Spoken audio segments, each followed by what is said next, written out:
Hello student, कैसे हैं आप सब। आप सबका स्वागत है आपके अपने यूट्यूब चैनल सनराइज क्लासेस में। आज की इस क्लास में हम लोग कुछ क्वेश्चंस डिस्कस करेंगे। जैसा कि लास्ट टर्म पे हम लोगों ने आवेश के क्वांटीक्रम के बारे में पढ़ा था, उसी से रिलेटेड कुछ क्वेश्चंस को हम लोग आज सॉल्व करेंगे। देखते हैं वो क्वेश्चन सॉल्व होता है कि नहीं, और होगा 100% होगा, इस बात की गारंटी है। और आप लोग भी इंजॉय करेंगे, अच्छे से इसको ध्यान से समझिएगा। आप लोग भी क्वेश्चन लगाएंगे अच्छे तरीके से। चलिए पहले क्वेश्चन को हम लोग डिस्कस करते हैं। पहला क्वेश्चन हमारा है कि एक वस्तु जिस पर 1500 इलेक्ट्रॉनों की अधिकता है, एक वस्तु है जिस पर 1500 इलेक्ट्रॉनों की अधिकता है, तो चालक पर उपस्थित आवेश की मात्रा और प्रकृति को बताइए। क्वेश्चन को मैं लिख रहा हूं, ध्यान से दीजिएगा।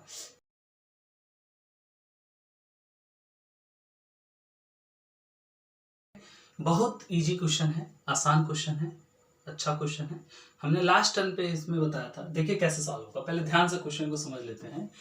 एक वस्तु है जिस पर 1500 इलेक्ट्रॉनों की अधिकता है। कितने इलेक्ट्रॉनों की? 1500 इलेक्ट्रॉनों की अधिकता है। मैंने लास्ट टाइम पे बताया था आप लोगों को कि कोई भी वस्तु तभी आवेशित होती है जब उस पर इलेक्ट्रॉनों की अधिकता होती है या फिर इलेक्ट्रॉनों की कमी होती है।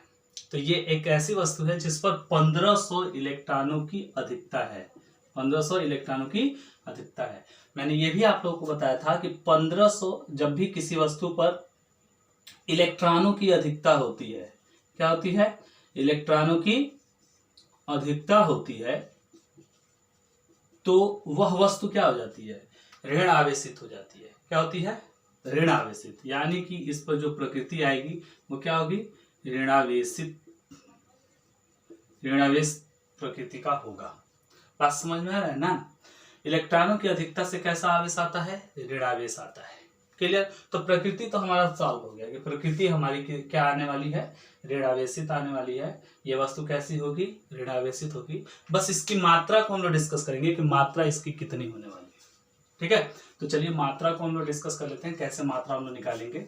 मात्रा के लिए मैंने एक क्वेश्चन बताया, क्वेश्चन ही एक फार्मूला बताया था कि किसी भी आवेश, किसी भी वस्तु पर जो आवेश होता है उसकी मात्रा ज्ञात करना हो तो हम लोग फार्मूला लगाते हैं क्या? Q equal to n into e. क्या फार्मूला लगाते हैं? Q equal to n into e, जहां n क्या है? इलेक्ट्रॉनों की संख्या है, और E क्या है? मूल आवेश है, इकाई आवेश, जिसका मान होता है 1.6 गुणा 10⁻⁻19 गुना। ठीक है, तो E की वैल्यू कितनी हो गई? 1.6 इंटू 10⁻⁻19 गुना। क्योंकि इलेक्ट्रॉनों की अधिकता है इसलिए हम लोग क्या कर सकते हैं कि ये ऋणावेशित होगा। पहले मात्रा निकाल लेते हैं। Q इक्वल टू होता है n इंटू ई। यहाँ पर n की वैल्यू, एंड n की वैल्यू कितनी है? 1500। कितनी है? इलेक्ट्रॉनों की संख्या कितनी है?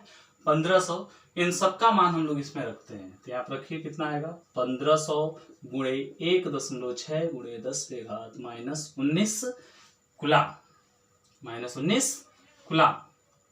ठीक है, अब बस इसको सिंपली हम लोग क्या कर लेते हैं? मल्टीप्लाई कर लेते हैं। मल्टीप्लाई आप लोग आसानी से कर सकते हैं। कितना हो जाएगा? सॉल्व कीजिए। जब सॉल्व करेंगे तो आपका वैल्यू आएगा 00, 16 का इसमें मल्टीप्लाई कीजिए तो 25 80 का 8, 80 का 0, 8 हासिल आ जाएगा, और 16 एकदम 16 और 8 24। कितना आने वाला है? 24। और कितने अंकों पर? एक अंकों पे दशमलव है, तो हम यहाँ पे एक अंकों पे दशमलव लगा लेते हैं। आई इंटू कितना? 10⁻⁻19। ठीक है, ये हमारी वैल्यू आने वाली है। और इसमें एक चीज आप लोग और जानते होंगे कि जब भी किसी भी संख्या को हम लोग 10 की घात के रूप में व्यक्त करते हैं तो दशमलव के बाद, दशमलव से पहले मात्र एक अंक होता है, दशमलव के बाद नहीं, दशमलव से पहले मात्र एक अंक।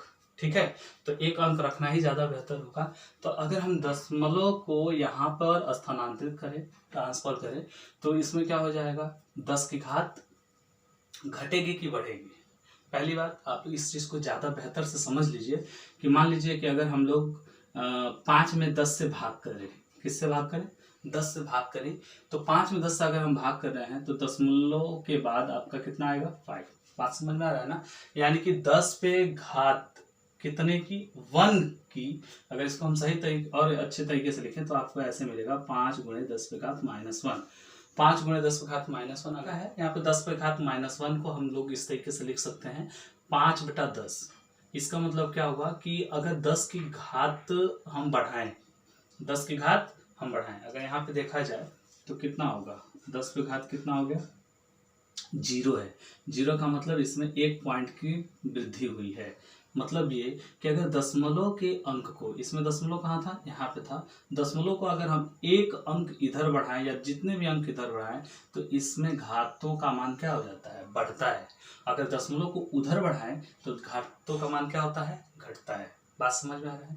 कभी भी किसी भी संख्या में दशमलव को अगर हम ट्रांसफर करके इस साइड ला रहे हैं तो 10 का मान क्या होगा, बढ़ेगा। अगर हम इधर लाएंगे तो 10 पर घाते क्या, जितने अंक इधर आएगा दशमलव उतनी घाते बढ़ जाएंगी। और इधर अगर हम दशमलव को लेकर ट्रांसफर करते हैं, स्थानांतरित करते हैं, तो वहां पे 10 की घाते क्या हो जाती हैं, घटने लगती हैं।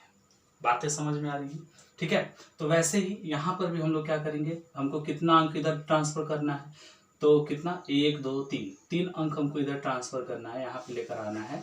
तो अगर इधर लाएंगे तो हमारा 3 अंक इसमें क्या हो जाएगा, बढ़ जाएगा। क्या होगा, 3 अंक बढ़ जाएगा। तो हमारी वैल्यू कितनी हो जाएगी, 2.4 इंटू 10⁻⁻19 था, कितना बढ़ जाएगा, 3 अंक बढ़ जाएगा। तो आपकी वैल्यू कितनी हो जाएगी, इंटू 10⁻16, कितना हो जाएगा, 16 कूलम। बातें समझ में, ये हमारा आंसर है और यही हमारा आंसर है। इतना ही उस पर आवेश होगा और इसकी प्रकृति कितनी होगी, ऋणात्मक होगी। ऋणात्मक होगी क्यों, क्योंकि इसमें इलेक्ट्रॉनों की अधिकता है। बात समझ में आ गया होगा जहां तक मुझे मालूम है, ठीक है। तो चलिए अगला क्वेश्चन हम लोग देखते हैं।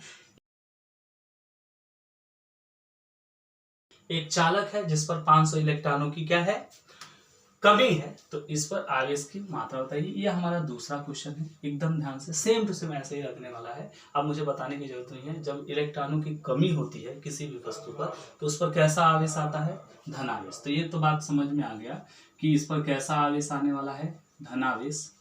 इसकी प्रकृति क्या होगी, धनावेशित होगी, ठीक है। ये चालक कैसा हो जाएगा, धनावेशित हो जाएगा। और रह गई बात मात्रा की, तो मात्रा के लिए हम वही फार्मूला लगाएंगे, Q = N × E, जहां पर N क्या है, इलेक्ट्रॉनों की संख्या है, यानी कि 500 इलेक्ट्रॉन, यानी कि N की वैल्यू कितनी हो जाएगी, 500। और E की वैल्यू आप लोग जानते हैं, मूल आवेश है 1.6 × 10⁻⁻19 कूलम। इन दोनों की वैल्यू को पुट करके हम लोग क्या करते हैं, Q की वैल्यू निकाल लेते हैं। Q = हो जाएगा 500 × 1.6 × 10⁻⁻19 कूलम। इन दोनों का मल्टीप्लाई कर दीजिए तो 16×5 = 80 होता है। तो हो जाएगा कितना, Q = 80। और एक अंक पर दशमलव हम लोग लगा लेंगे, कितना, 800.0 गुणे कितना, 10⁻⁻19 कूलम। अब वही काम हम लोग क्या करेंगे, दशमलव को ट्रांसफर करेंगे। इधर आता है दशमलव तो हमारा 10 का घात बढ़ता है, उधर जाता है तो दशमलव हमारा 10 का घात घटता है। तो हम इधर कितने पॉइंट लेकर आ रहे हैं, 2 पॉइंट लेकर आ रहे हैं। तो हमारी वैल्यू हो जाएगी 8.0 गुणे 10⁻⁻19। और इसमें कितने अंक हम लोग लाए थे, 2 अंक इधर लाए थे। तो 2 अंक इसमें से क्या हो जाएगा, बढ़ जाएगा। अगर इसमें हम 2 अंक जोड़ दें तो ये आपकी वैल्यू कितनी हो जाएगी, 8.0 गुणे 10⁻⁻, कितना, 17 कूलम। ये आपका आंसर हो गया। समझ में आ रहा है। अगर ना समझ में आया तो आप लोग जरूर कमेंट करें। अब नेक्स्ट क्वेश्चन हम लोग देखते हैं। किसी चालक पर 11.2 गुणे 10⁻⁻19 कूलम। ध्यान दीजिएगा, एक चालक है। अब पूरा क्वेश्चन हम नहीं लिखेंगे, ध्यान से सुनिएगा, आप लोग क्वेश्चन लिख लीजिएगा। हम सिर्फ जो क्वेश्चन में दिया है उसको लिखते हैं। एक चालक है, चालक पर कितना आवेश है, ध्यान से समझिए। एक चालक है, चालक पर आवेश है 11.2 गुणे 10⁻⁻19 कूलम का धनावेश है। कोई चालक है जिस पर 11.2 गुणे 10⁻⁻19 कूलम का आवेश है, आवेश है। इसका मतलब ये किसकी वैल्यू है, Q की वैल्यू। बात समझ में आ रहा है। कोई चालक है जिस पर 11.2 गुणे 10⁻⁻19 कूलम का आवेश है। तो इस चालक में इसकी सामान्य अवस्था से कितने इलेक्ट्रॉन कम है या फिर अधिक है। ध्यान दीजिएगा, कह रहा है कि इस चालक पर सामान्य अवस्था से, पूछा क्या है, इस चालक पर तीसरा क्वेश्चन है हमारा, इस चालक पर सामान्य अवस्था से कितने इलेक्ट्रॉनों की कमी अथवा अधिकता है, बात समझ में आ रहा है। तो कमी और अधिकता के बारे में हम लोग कैसे बता सकते हैं कि अगर वस्तु हो या फिर चालक हो, चालक में इलेक्ट्रॉनों की कमी होती है तो उस पर क्या होता है, धनावेश होता है, और इलेक्ट्रॉनों की अधिकता होती है तो उस पर क्या होता है, ऋणावेश होता है। बातें समझ में आ रही हैं। तो वैसे इसमें देखिए, क्योंकि ये जो चालक है इस पर प्लस में है, ये धनावेश है। क्या है, धनावेश है। इसको हम लिखते हैं, ये क्या है, धनावेश है। यानी कि धनावेश कब होगा, जब इलेक्ट्रॉनों की कमी होगी। ये तो बात हम लोगों को पता चल गया। अब इसको आगे हम लोग कैसे सॉल्व करेंगे हल में।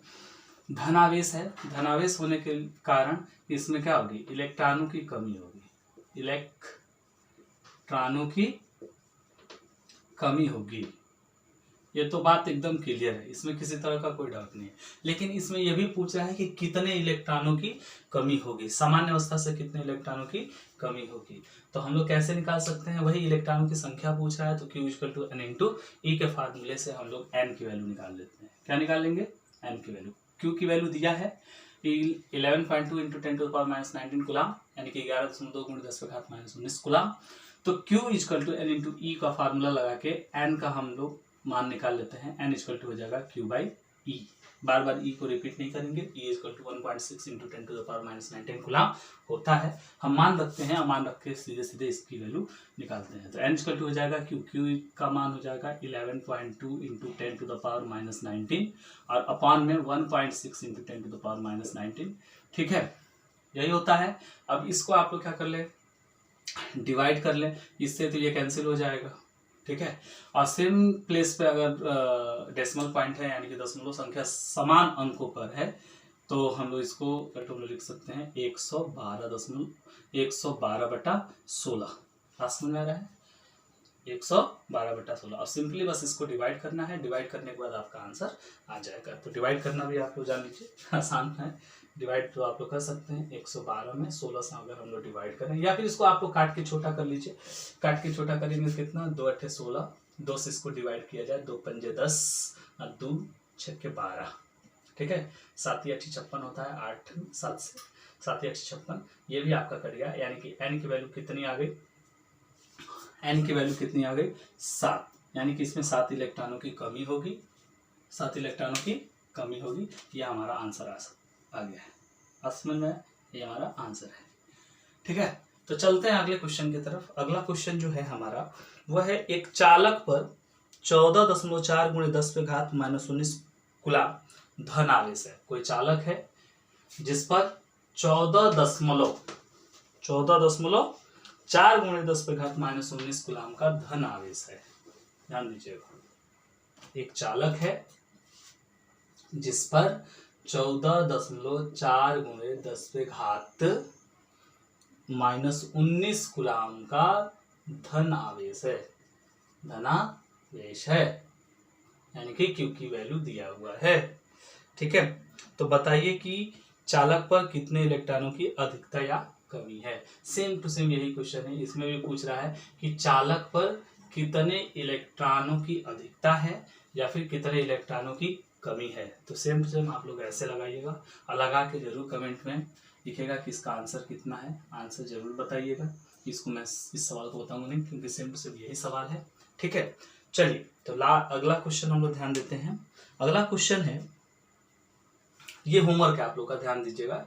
अगला क्वेश्चन जो है हमारा पांचवा क्वेश्चन है, लिथियम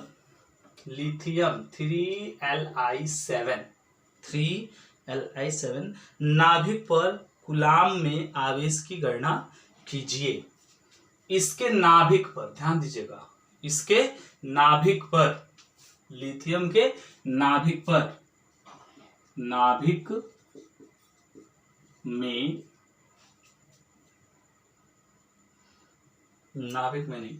पर कूलम में आवेश की गणना कीजिए। आवेश की गणना कीजिए, एकदम इजी क्वेश्चन है। इसको कैसे हम लोग सॉल्व करेंगे देख लीजिए, क्योंकि नाभिक की बात कर रहा है, ठीक है। तो लिथियम में कितने इलेक्ट्रॉन्स कितने प्रोटॉन्स, 3 इलेक्ट्रॉन और 3 प्रोटॉन होगा। केमिस्ट्री की चीज़ है, आसानी से आप लोग समझ सकते हैं। जितना परमाणु क्रमांक इसका होता है उतने ही इसमें क्या होते हैं, इलेक्ट्रॉन होते हैं और उतने ही प्रोटॉन होते हैं। तो यानी कि लिथियम की नाभिक की बात करें तो लिथियम के नाभिक में लिख देंगे 3Li7 के नाभिक में 3 प्रोटॉन होंगे। क्या होंगे? 3 प्रोटॉन होंगे, नहीं होते हैं। कितने प्रोटॉन होते हैं? 3 प्रोटॉन होते हैं। तो बस कूलाम्ब की गणना करना है कि उस पर कितना आवेश होगा। इसमें पूरे परमाणु की बात नहीं कर रहा है। पूरे परमाणु की अगर बात करेगा तो पूरा का पूरा परमाणु क्या होगा? उदासीन, क्योंकि उसमें इलेक्ट्रॉन और प्रोटॉन दोनों आ जाएंगे। लेकिन यहाँ पे सिर्फ बात कर रहा है नाभिक की, तो नाभिक में सिर्फ और सिर्फ प्रोटॉन होते हैं। तो प्रोटॉनों पर आवेश कितना होता है? 1.6 × 10⁻⁻19 कूलाम्ब। लेकिन प्लस का होता है, बात समझ में आ रहा है? प्लस का होता है तो यहाँ से हम लोग निकाल सकते हैं। प्रोटॉनों की संख्या है n, तो कुल आवेश पूछ रहा है तो Q = N × E वाला फार्मूला लगा के हम लोग Q = N की जगह पर 3, ठीक है, और E की जगह पर 1.6 × 10⁻⁻19 कूलाम्ब रखेंगे तो आपकी वैल्यू आ जाएगी 18 का 8, 1 हासिल 3 × 3 4 48 × 10⁻⁻19 कूलाम्ब। इतना इस पर चार्ज होगा। लेकिन कैसा? धनावेश होगा। कैसा होगा? धनावेश, क्योंकि नाभिक में सिर्फ और सिर्फ धनावेशित कण प्रोटॉन ही पाए जाते हैं, इसलिए धनावेश ही होगा। चलिए तो अगला क्वेश्चन हम लोग देखते हैं। अगला क्वेश्चन है, एक छड़ को रगड़ने पर उस पर 8.0 × 10⁻⁻7 कूलाम्ब ऋण आवेश उत्पन्न होता है। इस क्वेश्चन को मैं लिख देता हूँ, थोड़ा सा लंबा क्वेश्चन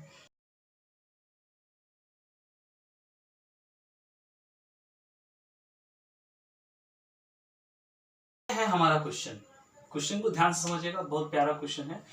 एक छड़ को रगड़ने पर उस पर 8.0 × 10⁻⁻17 कूलाम्ब ऋण आवेश उत्पन्न होता है।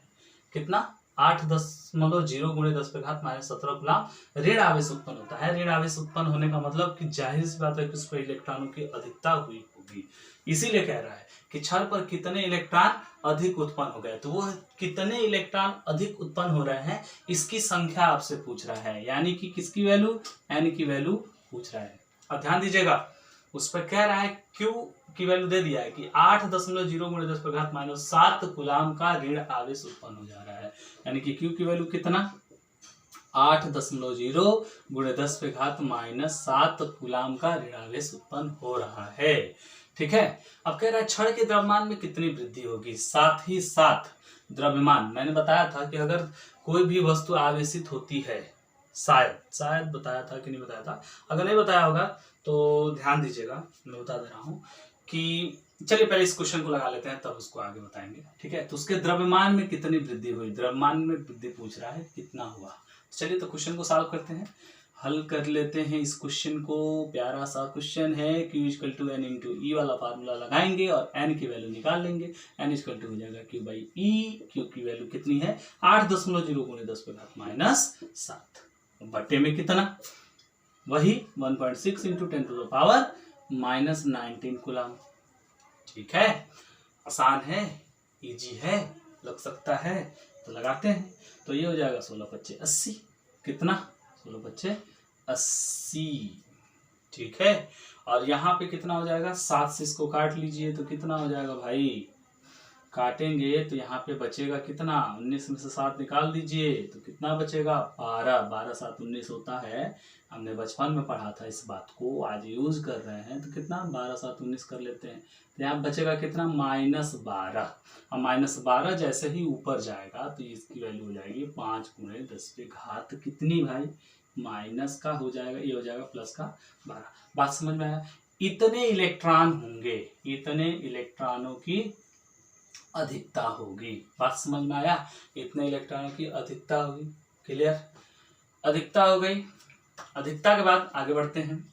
अब हमसे ये पूछ रहा है कि इसमें इसके द्रव्यमान में कितनी वृद्धि होगी, छड़ के द्रव्यमान में कितनी वृद्धि होगी। तो चलिए वृद्धि इसकी निकालते हैं। एक बार ध्यान से समझ लीजिएगा। नोट पॉइंट है, ध्यान समझिएगा। जब भी कोई भी वस्तु क्या होती है, आवेशित होती है, तो उसके द्रव्यमान में वृद्धि होती है या फिर द्रव्यमान में कमी होती है। बात समझ में आ रहा है? कैसे, इस बात को फिर से समझ लेते हैं। अगर मुझे याद नहीं आ रहा है मैंने बताया आप लोगों को कि नहीं, अगर नहीं बताया हो तो आज जान लीजिए कि कोई वस्तु है, वस्तु कब आवेशित होती है, जब या तो ये इलेक्ट्रॉन लेता है, क्या करता है, या तो इलेक्ट्रॉन लेता है या फिर इलेक्ट्रॉन देता है। बात समझ में आ रहा है? वैसे तो इलेक्ट्रॉन का द्रव्यमान बहुत कम होता है। इलेक्ट्रॉन का द्रव्यमान मैं बता दूं 9.1 into 10 to the power -31 kg। ठीक है, ये मास ऑफ इलेक्ट्रॉन है। क्या है? Mass of electron. ठीक है, 9.1 into 10 to the power -31 kg, बहुत कम द्रव्यमान, बहुत छोटी सी वैल्यू है। ठीक है, मास ऑफ प्रोटॉन भी लिख देते हैं, याद कर लीजिएगा, इंपॉर्टेंट है, बार बार इसकी जरूरत पड़ेगी। मास ऑफ प्रोटॉन होता है 1.67 into 10 to the power -27 kg। ठीक है, इन दोनों की जरूरत आप लोगों को बार बार पड़ेगी, तो याद कर लीजिएगा। इलेक्ट्रॉन का द्रव्यमान इतना होता है, प्रोटॉन का द्रव्यमान इतना होता है तो बहुत छोटी सी वैल्यू। अगर बहुत बड़ी बात की जाए आवेश के बारे में कि आवेशित वस्तु हुई है तो उसके द्रव्यमान में कुछ प्रभाव पड़ेगा कि नहीं पड़ेगा। ठीक है, अगर नॉर्मली देखा जाए तो नॉर्मली मतलब ज़्यादा प्रभाव आपको दिखाई नहीं देगा। बात समझ में आ रहा है ना? ज़्यादा प्रभाव नहीं दिखाई देगा क्योंकि बहुत कम द्रव्यमान उसका बढ़ेगा, और इतना कम बढ़ेगा कि आप लोग उसको महसूस भी नहीं कर पाएंगे कि हाँ बढ़ा है कि नहीं बढ़ा है। लेकिन स्पेशली अगर वैसे देखें तो हम कहेंगे कोई प्रभाव नहीं पड़ेगा, लेकिन स्पेशली जब इसी पर प्रश्न पूछा कि कितना द्रव्यमान बढ़ेगा तो आपको जरूर काउंट करके निकालना पड़ेगा। ठीक है, तो इसमें या तो इलेक्ट्रॉन बढ़ेंगे या तो इलेक्ट्रॉन घटेंगे। तो अगर इलेक्ट्रॉन बढ़ रहे हैं तो इसका द्रव्यमान क्या हो जाएगा, बढ़ जाएगा। अगर इलेक्ट्रॉन घट रहे हैं यानी कि इलेक्ट्रॉन इसको छोड़ के जा रहे हैं तो क्या होगा, इसका द्रव्यमान घट जाएगा। बात समझ में आ रहा है? तो चलिए तो आगे सॉल्व करते हैं, क्योंकि ये क्या है, ऋण आवेशित है, यानी कि इस पे इलेक्ट्रॉनों की अधिकता हुई है, तो जाहिर सी बात है कि इसमें इसका द्रव्यमान बढ़ेगा। ठीक है, एक इलेक्ट्रॉन का द्रव्यमान कितना 9.1 into 10 to the power -31 kg होता है। तो यहाँ पे तो इतने सारे इलेक्ट्रॉन हैं। ठीक है, इतने सारे इलेक्ट्रॉन हैं तो इनका कितना द्रव्यमान बढ़ जाएगा, इतने सारे इलेक्ट्रॉन आ गए तो इसका इसमें मल्टीप्लाई करके हम द्रव्यमान निकाल सकते हैं। तो चलिए द्रव्यमान निकालते हैं। तो द्रव्यमान में वृद्धि किसमें, द्रव्यमान में, ऐसे नहीं लिखते हैं, लिखते हैं क्षण के द्रव्यमान में, क्षण के द्रव्यमान में वृद्धि कितनी, 5 इंटू 10 टू द पावर 12।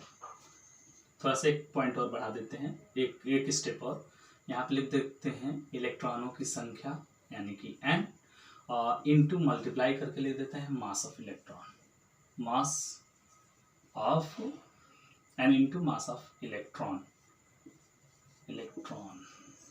ठीक है, मास ऑफ इलेक्ट्रॉन।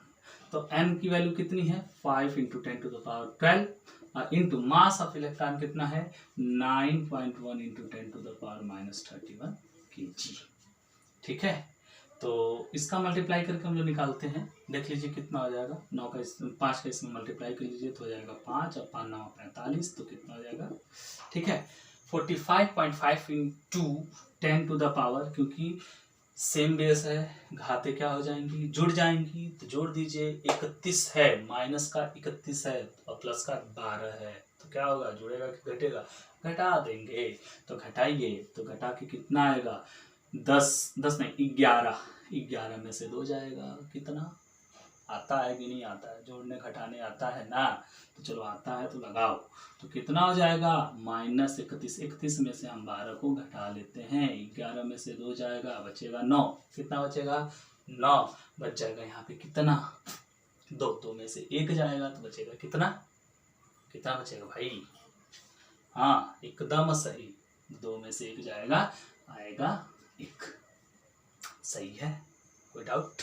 तो चलो इस पे लिख देते हैं कितना, 10 पे घात -19, 10 पे घात -19 kg।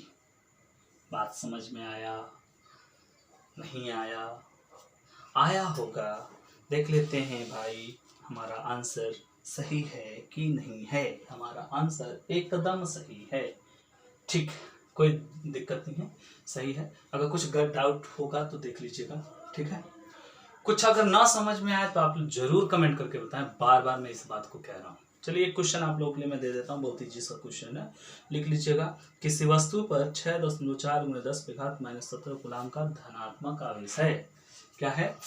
यहाँ पे लिख देते हैं, कोई वस्तु है, कोई वस्तु है, किसी वस्तु पर, किसी होमवर्क, ठीक है, किसी वस्तु पर, किसी वस्तु पर कितना आवेश? 6.4, 2 होमवर्क है, पहले भी मैंने दिया था 6.4, ठीक है, गुणे 10⁻⁻17, गुणे 10⁻⁻17 धनात्मक आवेश है, धनात्मक आवेश है। इजी सा क्वेश्चन है, एकदम प्यारा सा क्वेश्चन है, ध्यान से समझिएगा, लगाइएगा, ठीक है। तो बताइए कि इस पर कितने इलेक्ट्रॉनों की अधिकता या कमी है तो बताइए, बताइए, बहुत प्यार से पूछा जा रहा है भाई।